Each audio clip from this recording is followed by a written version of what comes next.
Boa noite a todos, meus irmãos queridos, aqui reunidos pelo Centro Espírita Fé, Esperança e Caridade, para mais uma noite de estudo. Hoje nós estamos estudando o Livro dos Espíritos,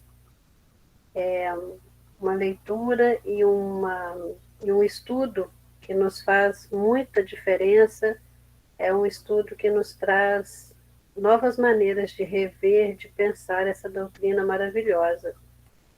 E hoje nós estudaremos a parte terceira, que trata das leis morais, no capítulo 4, com a lei de reprodução, e o subtópico, a sucessão e aperfeiçoamento das raças.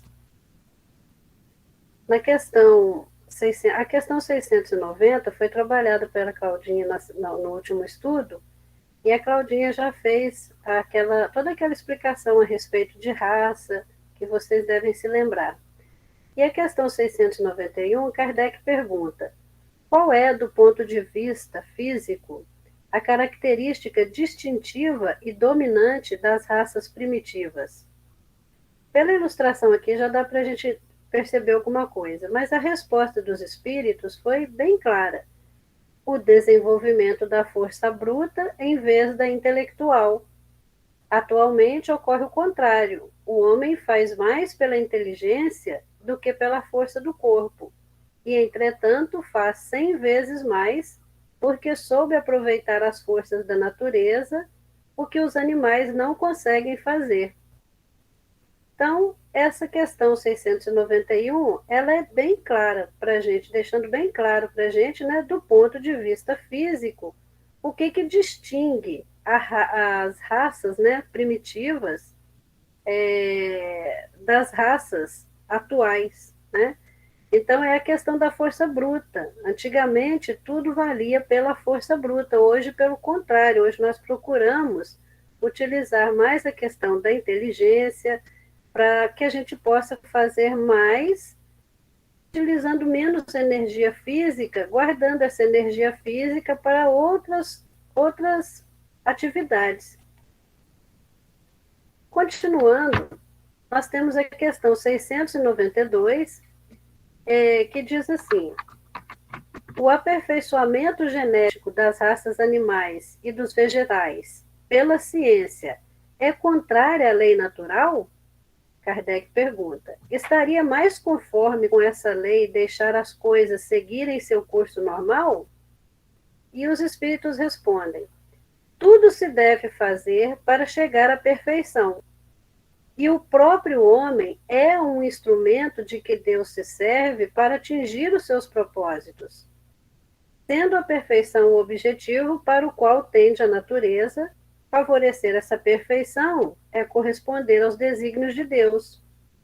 Então, olha a questão interessante que Kardec nos coloca: o aperfeiçoamento genético das raças animais e dos vegetais pela ciência é contrário à lei natural?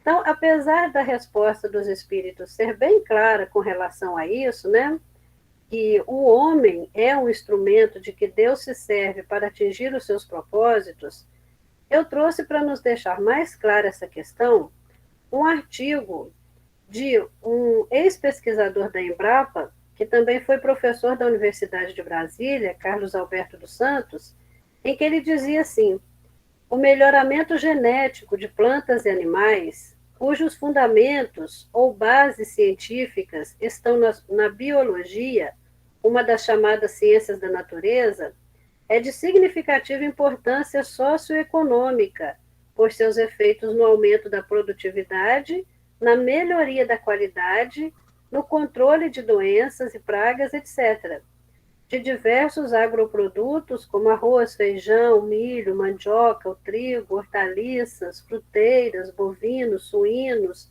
aves, contribuindo também para a redução do preço dos alimentos, um benefício muito importante para a sociedade. Então, o que nós temos aqui? Voltando à questão aqui que Kardec coloca, o aperfeiçoamento genético das raças animais e dos vegetais pela ciência é contrário à lei natural? Ora, o que os espíritos dizem? Que tudo se deve fazer para chegar à perfeição. e o próprio homem é um instrumento de que Deus se serve para atingir os seus propósitos. Então, este melhoramento genético de que o professor Carlos Alberto dos Santos fala é importante, né, para essa questão de controle de pragas, até mesmo, né, para beneficiar o consumo desses produtos pela população com menos poder aquisitivo, né, com poder aquisitivo menor, mas também tem uma questão muito séria aí, que é a questão da ética, né? É importante sempre que a gente entenda uma coisa. O desenvolvimento intelectual, ele é de extrema importância, como aqui a gente coloca, a gente vê, né, colocado aqui, ó, a importância do desenvolvimento intelectual é muito grande, mas o desenvolvimento do, do lado moral do ser humano é que vai fazer com que a gente chegue à evolução. E aí, continuando, a gente vê a questão dos cientistas. No livro Filosofia Espírita, no volume 14, nós temos assim: os grandes cientistas que estão no mundo ou que já passaram por ele não vieram a este planeta por acaso. São, por vezes, missionários que devemos respeitar e orar por eles. Para sermos salvos de todas as tempestades da consciência, é preciso buscarmos a perfeição. E a perfeição está em sermos retos em tudo que possa nos acontecer. Essa retidão está na questão do caráter, está na questão da moralidade, em se pesquisar para o bem da humanidade, porque nós sabemos que todas as pesquisas, a maioria delas, pelo menos, que podem ser utilizadas para o bem da humanidade, também podem ser utilizadas para prejudicar. E aí, como é que nós vamos desenvolver se nós evoluir, né? Se nós buscarmos apenas o lado intelectual e deixarmos de lado a questão moral? Então, é algo a se pensar nessas questões que nos são trazidas por Kardec.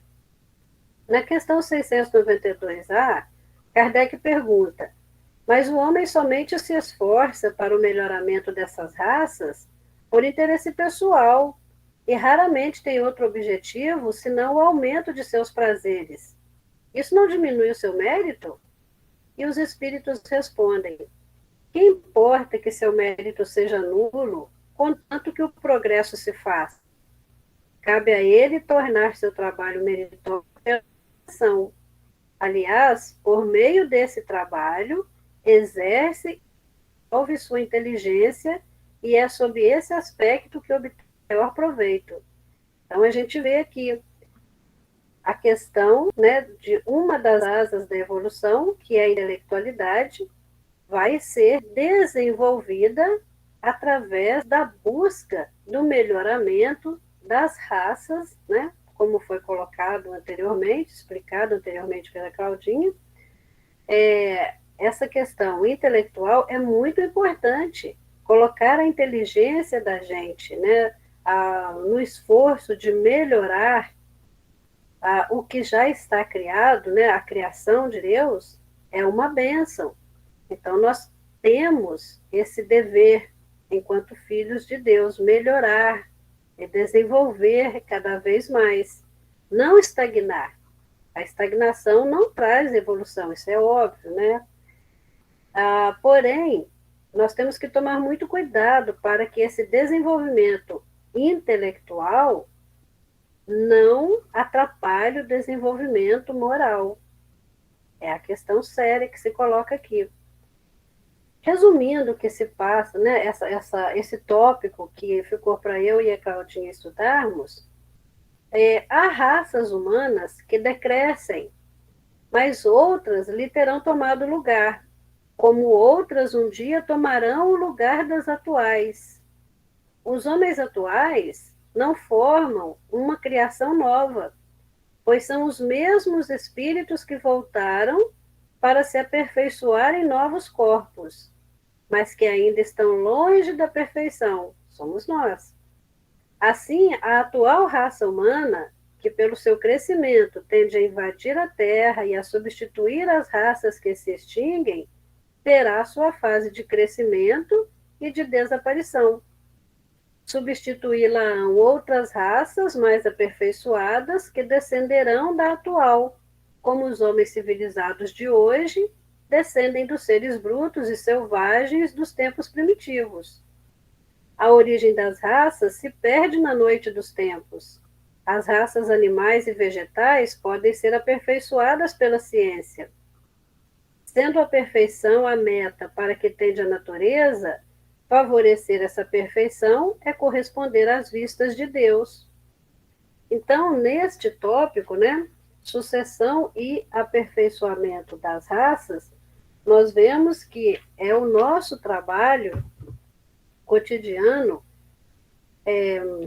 lutar para que isso aconteça, certo? Mas nunca nos esquecermos da questão séria, que o desenvolvimento intelectual, ele só vai trazer para a gente a evolução quando ele estiver atrelado ao desenvolvimento moral. Então, a melhorar geneticamente os animais, os vegetais, em vistas de trazer melhores condições de vida aos seres humanos, é algo importante. Mas nós temos que tomar cuidado, porque nós somos apenas as criaturas, nós não somos os criadores. Esta é a questão que nós precisamos realmente pensar. Melhorar o que foi criado, e não em pensar que a gente é o criador de algo. Trouxe aqui para a gente uma fala de Emmanuel que diz a respeito de Jesus. Só Jesus não passou na caminhada dolorosa das raças, objetivando a dilaceração de todas as fronteiras para o amplexo universal. Ele é a luz do princípio e nas suas mãos misericordiosas repousam os destinos do mundo. Seu coração magnânimo é a fonte da vida para toda a humanidade terrestre. Sua mensagem de amor no Evangelho é a eterna palavra da ressurreição e da justiça, da fraternidade e da misericórdia. Todas as coisas humanas passaram. Todas as coisas humanas se modificarão. Ele, porém, é a luz de todas as vidas terrestres, inacessível ao tempo e à destruição. Emmanuel. Então, olha só, gente. A criação de Deus, ela nos foi delegada, né, para que nós pudéssemos reinar sobre ela, vamos dizer assim. Mas não nos esquecendo de que nós somos as criaturas e de que Deus é o Criador. E que dentro de tudo o que foi criado, de tudo o que existe, Jesus estava com o Pai. Só ele não passou nessa caminhada dolorosa das raças, porque ele é o co-criador junto com o Pai.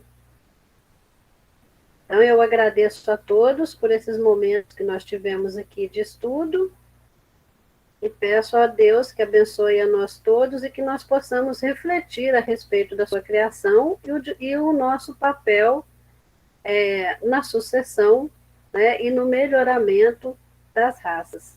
Uma boa noite para todos.